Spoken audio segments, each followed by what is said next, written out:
안녕하세요. 뻔뻔한복도바입니다. 구독과 좋아요, 알림 설정, 회원가입 부탁드리겠습니다. 생애 첫 주택 구입, 서울서 44% 급증을 하고 있는 추세. 이렇게 되면 영끌과 비투 부활할 수밖에 없는 추세로 가는 거죠. 이거 단기적 증가폭이 계속적으로 이렇게 늘어날 수밖에 없다라는 사실은 지금 부동산 경기가 그렇게 썩 좋지 않은 상황 속에서도 작년 2024년 상반기만 하더라도 집을 빨리 단기간 안에 사려는 어떤 수요가 폭증을 했었죠. 그만큼 대출 규제가 완전히 본물 터지듯이 시중은행에서 쫙 풀렸었기 때문에 8, 9월 달만 해도 9조, 10조에 이를 정도로 주택담보대출이 엄청난 수치로 올라가기도 했었습니다. 근데 2025년 1월 들어서면서 서울 생애 첫 주택 매수자 수가 2025년 1월 2,812건으로 쏙 빠졌다가 다시 2월 들어서면서 작년 9월, 10월 정도의 수준까지 비슷하게 지금 올라오고 있는 그런 어떤 단면을 볼 수가 있는데요. 2월 달에 4,058건으로 올라서고 있죠. 아니, 왜 많은 사람들이 이렇게 부동산 경기가 그닥 좋지도 않고요. 지금 고금리잖아. 금리 자체가 지금 만만치 않은 상황인데도 집을 애써서 좀 사려고 하는 그런 어떤 움직임을 보이고 있다는 얘기입니다. 이거 결국 기저에는 어차피 서울 아파트는 내가 깃발 딱 꽂아 놓으면 이후에 계속 오를 수밖에 없다라는 그런 어떤 종교적 신념에 가까운 어떤 확신이 들기 때문에 이렇게 수요가 몰아치는 경향도 있고, 또 그동안 전세 시장 또 월세 시장 워낙에 엄청난 전세 사기 사건이라든지 또 전세 기피 현상 때문에 월세로 우회하는 어떤 수요 때문에 월세 비용이 또 증가하고 있는 그런 추세라서 어떻게 해서든 좀 주거 안정성을 도모하기 위해서 생애 첫 주택 매입을 서두르려는 그런 어떤 수요도 보이는 거고요. 이렇게 되다 보니까 전 금융권 가계대출 증감액 추이가 2025년 1월에 마이너스 9천억 됐다가 다시 이번 달에 5대 은행 신규 주담대가 무려 34% 올라서고 있습니다.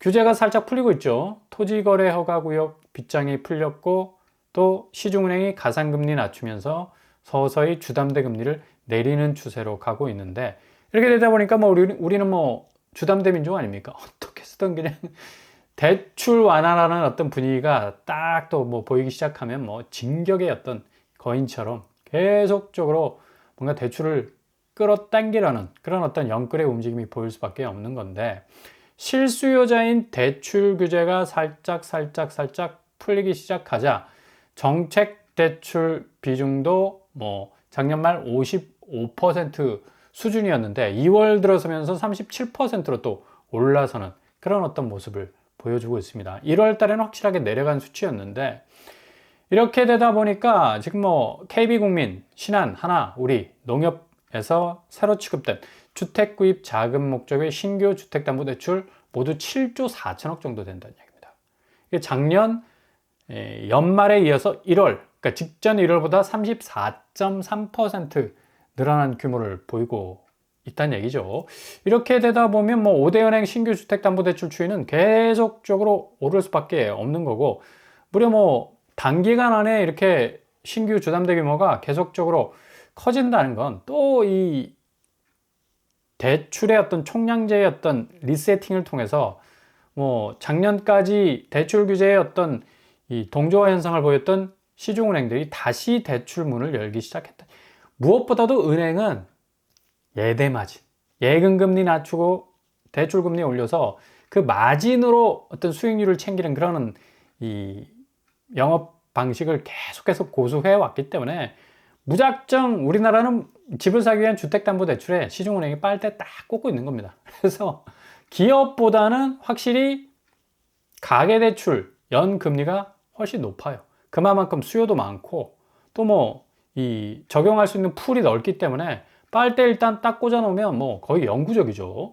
그래서 가만히 살펴보면 중소기업과 대기업보다 확실히 가계대출 연금리가 훨씬 높은 걸 알 수가 있습니다. 어차피 중소기업이나 대기업, 이 기업 업황이 그닥 2025년에 좋지 않을 수 있기 때문에 이거 이러다 보면 집 사려는 사람만 봉이 될 수 있는 그런 어떤 결론이 나올 수도 있고요. 지금 고금리에 딱 걸려 있기 때문에 아무리 지금 시중은행에서 금리를 뭐 내린다고 하더라도 워낙에 지금 뭐 대외 변수가 많아서 금리 자체가 그렇게 탄력적으로 그냥 밑으로 계속 내려갈 기미가 전혀 보이지 않는다는 얘기예요.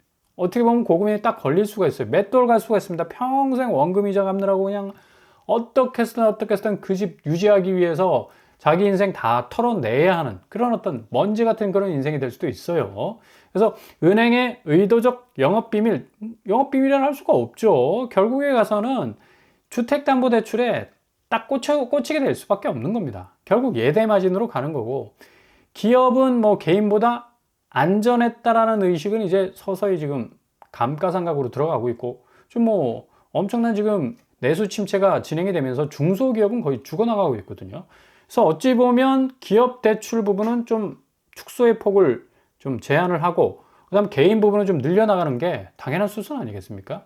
그래서 개별 가게는 대출 이자 부담이 크게 줄어들지 않는 상황 속에서도 주택담보대출 신규 계약을 늘리는 그런 상황으로 가고 있고요.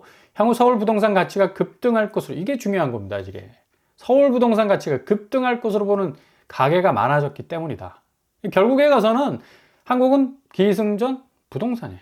결국 내가 깃발 꽂는데 뭐 주식에다 깃발 꽂든 뭐 가상화폐에 깃발 꽂든 일단 한국 사람 무조건 부동산에 깃발 딱 꽂으면 무조건 집은 오르게 돼 있다 라는 어떤 그 생각이 딱 바닥에 깔려 있다는 얘기죠. 그걸 고스란히 보여주고 있는 게 지금 2월 달에 5조 이상의 어떤 주택담보대출 증가액을 뭐 그대로 시연을 하고 있는 거고, 뭐 이렇게 되다 보니까 앞으로 뭐 3월 달 뭐 2월 달에 5조 가계대출 늘어난 어떤 그 규모보다 훨씬 더 이 증가폭이 더 확대가 될 가능성이 아주 많다라는 얘기입니다. 결국에 가서는 무리해서 내가 진입했다가는 이게 은행의 마수에 내가 딱 걸려들은 거야. 어떻게 해서든 영업이익 확대를 위한 내가 고객이 되어주는 거죠. 근데 실질적으로 집이라는 게 지금 뭐 이 가치 개념에서 지금 주거 개념으로 바뀌는 상황에서 이건 무조건 그냥 말머리 돌려서 이전처럼 내가 서울에 입지 좋은 곳에 집을 하나 딱 꽂아 넣으면 그 자체가 엄청난 가치 효과, 가치 증식의 어떤 확장성을 가질 수 있다는 그 믿음은 이제 버리셔야 됩니다.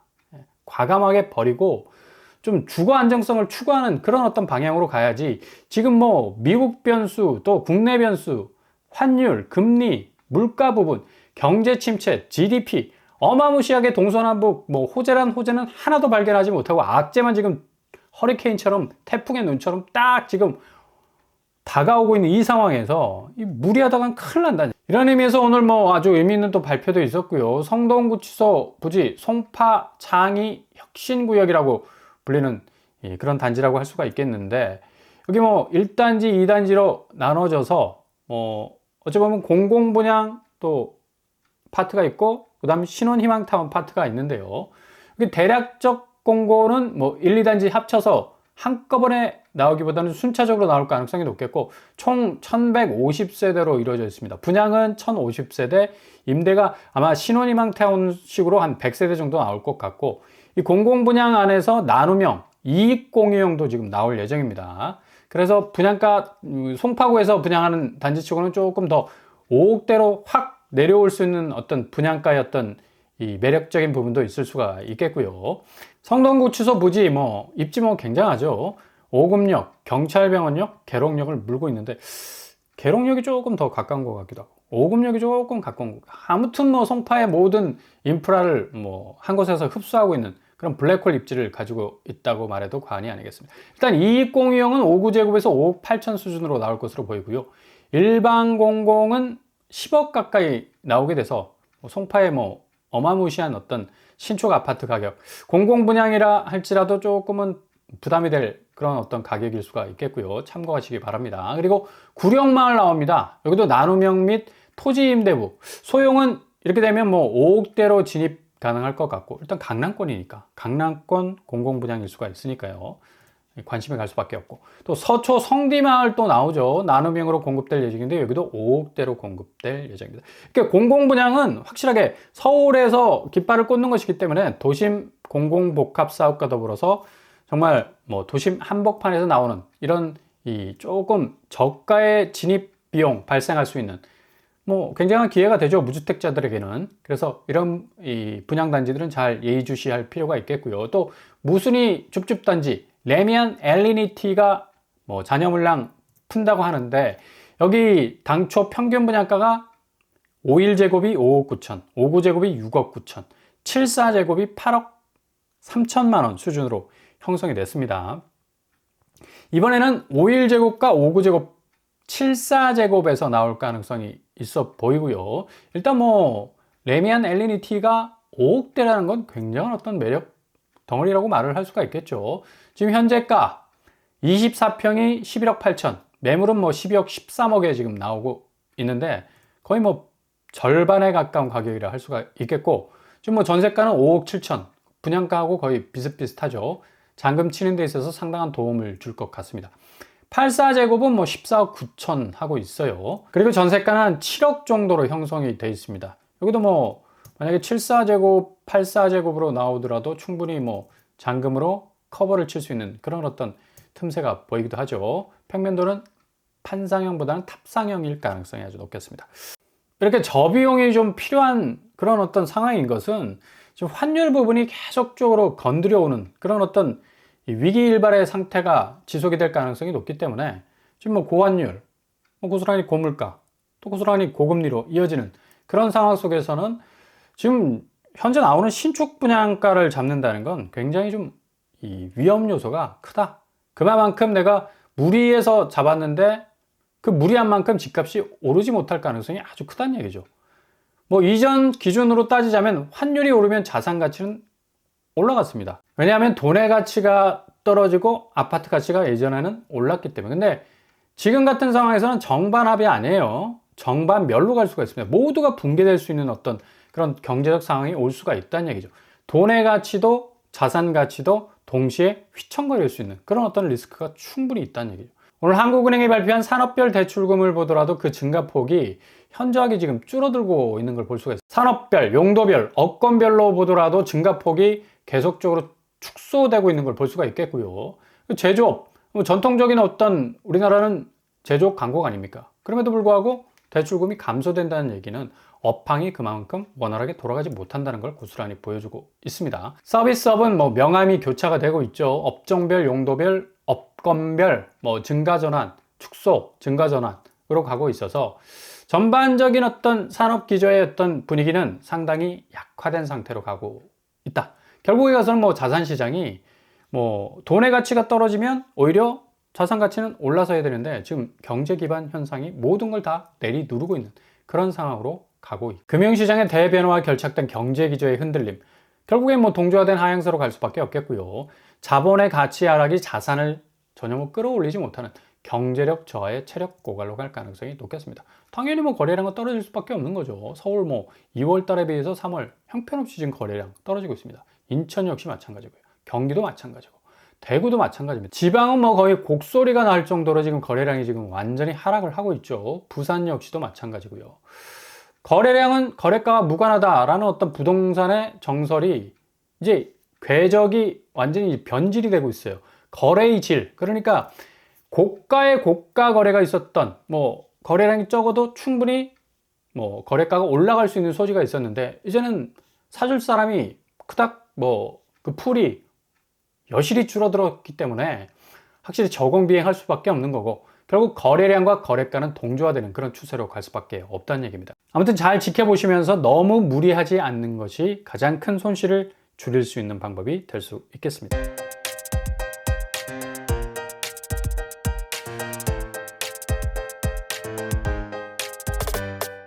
오늘의 부동산 캐리커처, 확실히 지금 부동산 시장 쎄한 부분이 있습니다. 지금 신기루 같은 이 금리 인하라고 보이는 부분들 잘 살피셔야지, 이거 자칫 잘못하면 살얼음판이 될 수가 있어요. 잘못 밟았다가는 와장창 깨질 수 있는 가능성이 높기 때문에 너무 무리하게 진입하시는 건 손실 볼 가능성이 크다는 얘기죠. 그래서 공공분양, 특히 집을 사는 데 있어서 비용을 좀 아낄 수 있는 저가의 진입 기회가 있다면 놓치지 마시고요. 무순위도 마찬가지고요. 경매 시장도 한번 공부하는 겸 한번 휘 둘러보는 것도 좋을 것 같습니다. 아무튼 구축 매매가는 확실하게 여러분의 기대만큼 그 이상으로 더 떨어질 가능성 많다라는 얘기. 잘 지켜보시면서 기회를 잡으실 수 있길 바랍니다. 오늘도 원합니다. 항상 여러분의 길이 꽃길만 되실 수 있길 바랍니다. 자, 오늘 한번 복발 마치겠습니다. 구독과 좋아요 부탁드립니다. 감사합니다.